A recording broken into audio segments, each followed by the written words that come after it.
que signifie Noël pour toi? Est-ce que c'est un jour comme un autre, où tu travailles, tu es dans ta voiture comme Andersen, ou alors c'est un jour particulier? Même si je suis dans ma voiture, je tiens à préciser que c'est pas un jour comme un autre pour moi. Et pour cette occasion, je voulais te souhaiter un joyeux Noël. Et voilà mon trophée pour Noël, je l'ai reçu vraiment, il m'a fait chaud au cœur.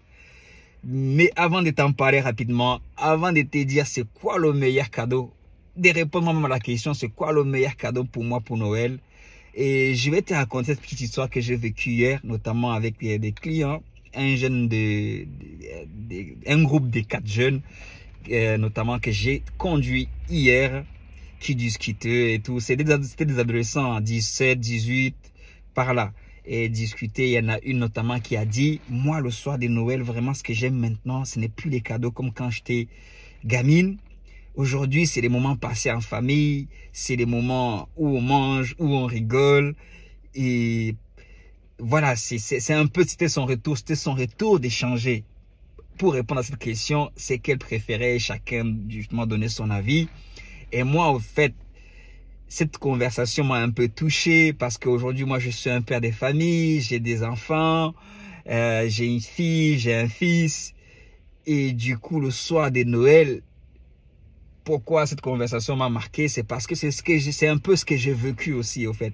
Pour une première fois, enfin, c'est pas une première fois, mais c'était particulier hier soir. Et c'était pas du tout ce à quoi je m'attendais. Et il y a eu c'était une surprise en tout cas. C'était mon meilleur cadeau. Le fait d'échanger, le fait de rigoler. Comme cette fille, peut-être parce que peut-être la fille m'a dit, cet enfant, enfin cette jeune fille qui parlait, essayer d'aimer jeter la puce à l'oreille. Parce que des fois, les choses qui sont devant nous, les choses qu'on vit et qu'on ne réalise pas leur importance. Et c'est quand une fois qu'on a mis des mots dessus, qu'on réalise à quel point c'est important. Et qu'on donne une bonne raison à ça. Et pour moi, c'est ça le meilleur, justement, le meilleur cadeau de Noël que tu puisses recevoir. C'est les mots, au fait. Parce que quand je tiens un trophée comme ça, là, en soi, c'est les mots qui ont accompagné ces trophées. Et notamment, je salue mon beau-père qui a eu la meilleure idée de Noël, d'offrir à peu près un cadeau, accompagné des mots, des trophées pour certains, des cadeaux pour d'autres, accompagné des mots inspirés et accompagné des histoires d'amour.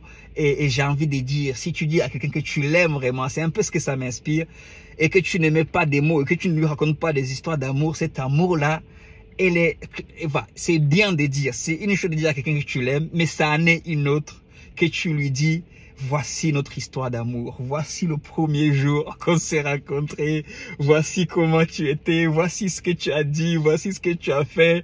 Et moi, il m'a mis en larmes. C'était la première fois que j'ai versé des larmes un soir de Noël de toute ma vie. Et oui. Et vraiment, il a su toucher mon cœur. Il a su toucher mon cœur avec ses mots. Et oui, j'ai une histoire particulière avec mon beau-père, hein, notamment. Un exemple parmi tant d'autres, c'est que mon beau-père, c'est le premier à avoir su que j'aimais sa fille parce qu'on se connaissait avant que je tombe vraiment amoureux de sa fille. Et du coup, comme moi, j'allais chez lui, dans mon cœur, je me disais, je dois lui dire, au fait, c'est lui le premier, comme ça, s'il n'est pas d'accord, au moins je me retire parce que j'avais déjà développé une certaine relation de père et d'amitié avec lui sur le point que je ne voulais pas qu'il apprenne par quelqu'un d'autre, ni même pas sa fille, que j'aime sa fille, quand en vérité, je viens dans sa maison pour convoiter sa fille. Non. Anyway, c'est mon histoire et je partage ça parce que c'est Noël, joyeux Noël. Et même si je travaille, aujourd'hui j'ai eu 2 courses que je ne pouvais pas résister. Non, c'est pas l'amour de l'argent, mais des fois, voilà, c'est tout. Des fois, je les ai acceptés, même si j'ai quitté le réveillon à contre-cœur.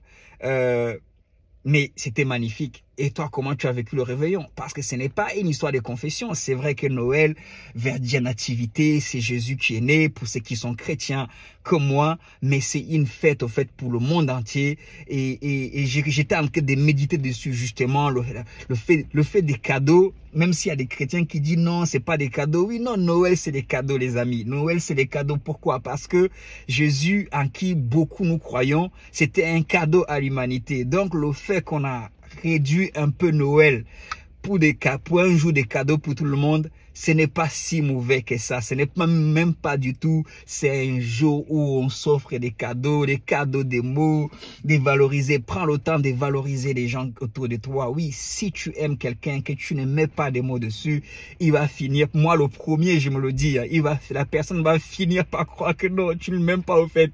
Parce que j'ai une femme et souvent quand on communique, elle me le rappelle souvent à sa manière. Et c'est important de prendre les siens, tes enfants, tes beaux-fils, tes beaux-frères, prends le temps, moi le premier, de les valoriser comme a eu cette magnifique idée mon beau-père, de prendre le temps de raconter l'histoire pour chacun, et c'est particulier, chacun son histoire, et toutes les histoires que mon beau-père a racontées étaient magnifiques, et ça a renforcé moi en ce qui me concerne, ça a renforcé tellement des liens que j'ai dit au fait, j'ai une autre famille qui sont mes abonnés, des gens qui me suivent, des gens qui communiquent avec moi, que ce soit sur Facebook, que ce soit sur Amazon, non, pas sur Amazon, sur YouTube, sur Instagram, sur TikTok. Et c'est ma famille. Quelque part, vous êtes ma famille. Parce que quand vous likez mes vidéos, quand vous me faites un commentaire, moi, c'est une énergie que vous m'envoyez. Vous ne pouvez pas savoir, tu vois, quel que soit le nombre. Et je voulais aussi vous le dire pour vous dire à quel point vous êtes important. Il y a une histoire qui s'écrit dès mes premiers abonnés. J'oublierai pas que j'ai passé 1 an avec 30 abonnés sur YouTube. Merci à vous. Je salue mes 30 premiers abonnés sur YouTube de 1 an. Et je salue tous qui sont venus à moins de quelques jours où je suis passé à 100 000 abonnés et je l'oublierai jamais. Pour moi, c'est une expérience de dingue. Aujourd'hui, on est à 2000, à plus de 2000. Mais pour moi, vous pouvez pas imaginer à chaque personne. Et je sais que certains le savent. Je prends toujours un plaisir fou. Et même si à qui je ne réponds pas, sachez bien que quand je vois votre message, j'essaie de répondre du mieux que je peux. Je réponds d'ailleurs toujours, même si des fois c'est du retard. Et au fur et à mesure que ça augmente, c'est quand même un certain niveau de travail pour moi parce que vous comptez vraiment. Vous êtes un cadeau pour moi. Vous êtes un cadeau pour moi. Vous êtes des créatures de Dieu, que vous croyez, que vous ne croyez pas. En tout cas, vous avez de la valeur pour moi. Et c'est ça un peu mes mots improvisés que j'avais pour vous. C'est ça mon meilleur cadeau que j'ai pour vous. C'est de vous dire à quel point vous comptez et vous comptez vraiment. Et sur ce, on est ensemble. Ciao, ciao. Bye, bye. God bless you. Peace. Yo.